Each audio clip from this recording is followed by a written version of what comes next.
வணக்கம். தமிழ்நாட்டின் வாசல் வர வந்துட்ட பேராபத்தை பற்றி நேற்று நான் வீடியோவில் சொல்லியிருந்தேன். டீலிமிட்டேஷனுங்கிற பேரில் தனது லிமிட்டை தாண்டி பாஜக அரசு தமிழ்நாடு உள்ளிட்ட தென் மாநிலங்களை வஞ்சிக்குது. வட மாநிலங்களுக்கு அரசியல் வலிமையை மேலும் வாரி வழங்குற மாதிரியோ, தென் மாநிலங்கள் அரசியல் வலிமையை இழப்பது மாதிரியோ நடந்தால் தமிழ்நாடு பார்த்துக்கிட்டு சும்மா இருக்காது. ஒவ்வொரு குடும்பமும் தெருவுக்கு வந்து போராடும்னு சொல்லியிருந்தேன். யார் நல்லது சொன்னாலும் கேட்காத ஒன்றிய பாஜக அரசு இதையும் கேட்கல. சட்ட திருத்தம் கொண்டு வந்து நாடாளுமன்றத்தில் தமிழ்நாட்டின் குரலை ஒடுக்க பார்க்குறாங்க. நாளைக்கு கொண்டு வரப்போகிற சட்ட திருத்தத்தால் வட மாநிலத்துக்கும் தென் மாநிலங்களுக்குமான உறுப்பினர்கள் எண்ணிக்கை வேறுபடும்.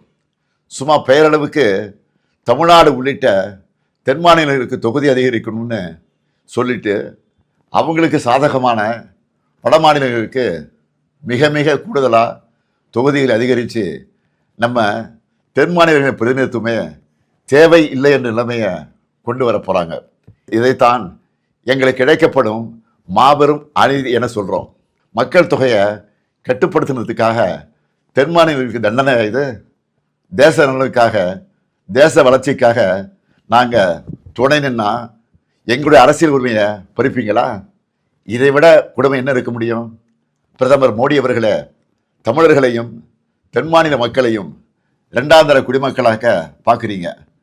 டெல்லி பாஜகவுக்கு தமிழர்கள் யாருன்னு காட்ட வேண்டிய நேரம் வந்துருச்சு. தமிழ்நாட்டின் குரல் வலையை நெருக்க நினைக்கும் ஒன்றிய பாஜக அரசுக்கு எதிராக தமிழ்நாட்டில் இருக்க ஒவ்வொரு குடும்பமும் தங்கள் எதிர்ப்பை தெரிவிக்க வேண்டிய நேரம் வந்தாச்சு. நாளைக்கு நாடாளுமன்றத்தில் அவங்க கொண்டு வர போகிற சட்ட திருத்தத்துக்கு எதிர்ப்பை காட்டுற மாதிரி தமிழ்நாட்டில் எல்லாரும் நம்ம வீட்டில் கருப்பு கொடியை ஏற்றுவோம். கருப்பு சட்டத்தை எதிர்த்து நம்ம எதிர்ப்பின் அடையாளமாக கருப்பு கொடியை ஏற்றுவோம்.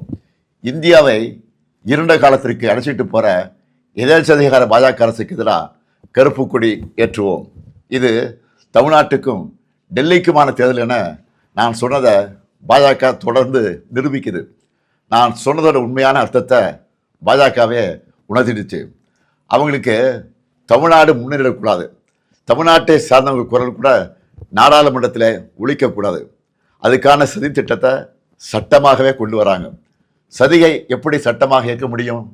கருப்பு சட்டத்துக்கு எதிராக கருப்பு கொடி ஏற்றுவோம். ஒவ்வொரு வீட்டிலும் பொது இடங்களையும் ஏற்றுவோம்.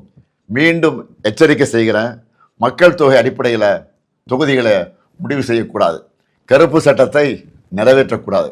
8 கோடி தமிழர்களின் ஒற்றை கோரிக்கை இது. அரசியல் எல்லைகளை கடந்து தமிழ்நாட்டின் உரிமையை காக்க தமிழ்நாடே ஓங்கி ஒலிக்கட்டும்.